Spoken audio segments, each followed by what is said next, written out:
गरीबी बनाई है, सुदामा के भाग्य में गरीबी थी। इंसान कभी भी विधि के विधान को स्वीकार नहीं करता है। विधि के विधान में जो लिखा है वो मिलके रहेगा और जो नहीं लिखा है वो आके भी चला जाएगा। महाराज जी ने कैसे क्या समझाया, आप पूरी इस कथा को सुनिए, क्योंकि वीडियो के लास्ट में महाराज जी ने ऐसा क्या बोल दिया है कि पूरे पंडाल में एकदम शोर बोले, हाहाकार मच गया। जरा ध्यान से सुने। तो सुदामा उस गरीबी में प्रसन्न थे ना, उस समय ईश्वर का चिंतन कर रहे थे। दुर्योधन तो नहीं गए किसी से हाथ मिलाने के भैया। एक राजा ने बुलाया सुदामा को कि सुदामा जी आप मेरा जरा सभा में गुणगान करो, मेरे लिए जरा मेरी तारीफ करो तो मैं तुम्हें पैसा दूंगा। तब सुदामा ने डांटा। सुदामा ने कहा सुन राजा अब त्याग दे, झूठा मान गुमान, 2 दिन की है जिंदगी, 2 दिन की है शान। कल राजा कोई और था, कल होगा कोई और, किसी एक के शीश पर सदा रहे ना मार। सुदामा ने डांटा कि राजन मैं तेरा गुणगान नहीं गाऊंगा, मेरी वाणी तो सदा भगवान का गुणगान गाती है, मैं किसी व्यक्ति का क्या गुणगान गाऊं? तेरे जैसे राजा कितने आए गए, मैं तेरा नहीं गाऊंगा। तो उस राजा ने सुदामा जी को सीढ़ियों से धक्का मरवाया, बहुत दंड दिया, बोले तू मार ले, पर मैं तेरा गुणगान नहीं गाऊंगा, भगवान का गुणगान गाता हूं। एक बार मैं एक जगह कथा करने गया, ये दास अनिरुद्ध, तो एक नेताजी आए, तो नेताजी के चमचों ने कहा कि महाराज जी जरा हमारे नेताजी की जयकारा लगाइए आप। अरे हमने कहा नालायक गधे, हमारी वाणी भगवान की जयकारा लगाती है कि 2 कौड़ी के नेता की जयकारा मैं लगाऊं?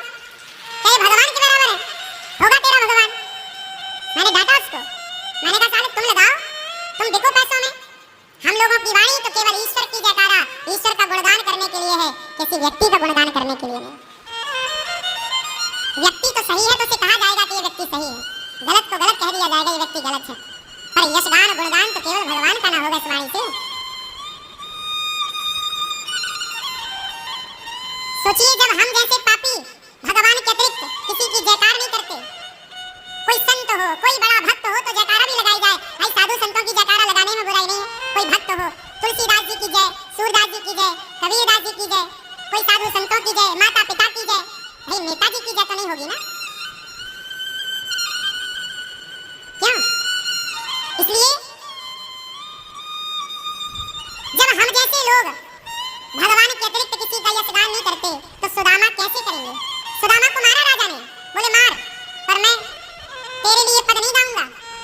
यही हुआ यहाँ वृंदावन में। हरिदास जी महाराज थे जिन्होंने बिहारी जी को प्रकट किया। उनके पास एक मुगल शासक राजा आया, तानसेन इनका चेला था। तानसेन बहुत अच्छे पद गाता था, तो अकबर ने कहा कि तानसेन जब तू इतना अच्छा गाता है तो तेरे गुरु कितना अच्छा गाते होंगे, जरा एक काम कर अपने गुरु को लेकर आ। तानसेन ने कहा मेरे गुरु आपके दरबार में नहीं आ सकते। बोले क्यों नहीं आ सकते? जितना पैसा चाहिए दो, गुरु को लाओ।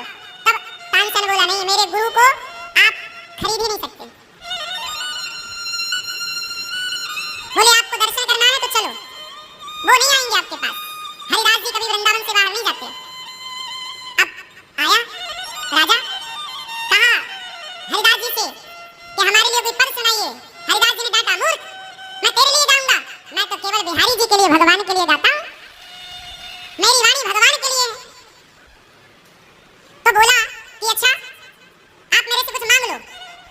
हरिदास जी बोले मूर्ख कहीं का, तेरे से कुछ मांग लो, तेरे जैसे करोड़ों भिखारी जिसके चरणों में पड़े हैं, मुझे जरूरत पड़ेगी तो मैं उसी से ना मांग लूंगा, तेरे से मांगने आऊं?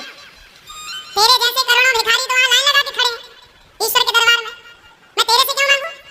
चरणों में गिर पड़ा, महाराज क्षमा करो, क्षमा, मेरे लिए कोई सेवा बताओ। तब हरिदास जी ने कहा अच्छा तू नम्रता से बोल रहा है तो एक काम कर, यमुना जी में जा और वहां एक घाट टूट गया है, यमुना जी में नहाने के लिए घाट होता है ना, सीढ़ियां, वो घाट टूट गया है, यदि तेरे पास कुछ पैसे हो तो जरा हमारी यमुना मैया का घाट रिपेयर करा दे, मरम्मत करा दे। अच्छा बोला आपने बहुत छोटा काम दिया है, ये घाट मरम्मत कराना मेरे लिए क्या बड़ी बात, अरे जा देख पहले। तो हरिदास जी ने उस मुगल शासक को बोला जाके देख। जब वो घाट गया तो हरिदास जी ने अपने तप के प्रभाव से, अपनी शक्ति के प्रभाव से उसको थोड़ी देर के लिए दिव्य चक्षु दे दिए ताकि वो दिव्य वृंदावन को देख सके। जब देखा तो वो घाट कोई ईंट पत्थर का नहीं था, करोड़ों करोड़ों हीरे मोती का बना, करोड़ों करोड़ों, जिसकी कोई राजा बोला कि मेरे खजाने में इतना धन है ही नहीं कि मैं इस घाट के इतने से टुकड़े को रिपेयर करा सकूं। चरणों में गिर पड़ा, महाराज आपने मेरी आंखें खोल दी। सोचिए ऐसे संत जिनकी वाणी भगवान के लिए है,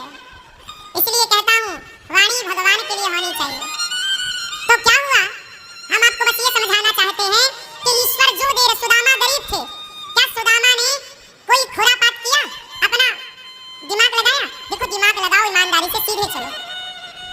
जो ईश्वर ने आपके भाग्य में लिखा है, यदि आप उसे तोड़ना चाहोगे, जैसे लक्ष्मण रेखा है, यदि आप रेखा को तोड़ना चाहोगे, उल्लंघन करना चाहोगे, तो दुख पाओगे। उदाहरण तीसरा सुनिए। आत्मदेव जी नाम के एक ब्राह्मण थे जिनकी कथा कल हमने आपको सुनाई। उनके कोई बेटा नहीं था। एक हमारे गुरुजी एक कथा सुनाते थे। कोई सेठ थे, घटना पंजाब की है। कोई सेठ थे, उनके कोई संतान नहीं हो रही थी, तो उन्होंने अनाथ आश्रम से एक लड़के को गोद ले लिया। और गोद लिया, पढ़ाया लिखाया, इतना अटैचमेंट हुआ उस लड़के से कि सारा संपत्ति उस बेटे के नाम कर दी। और जब बेटे का ब्याह किया, बहू आई, तो बेटे ने ये दोनों बुढ़ा बुढ़ी को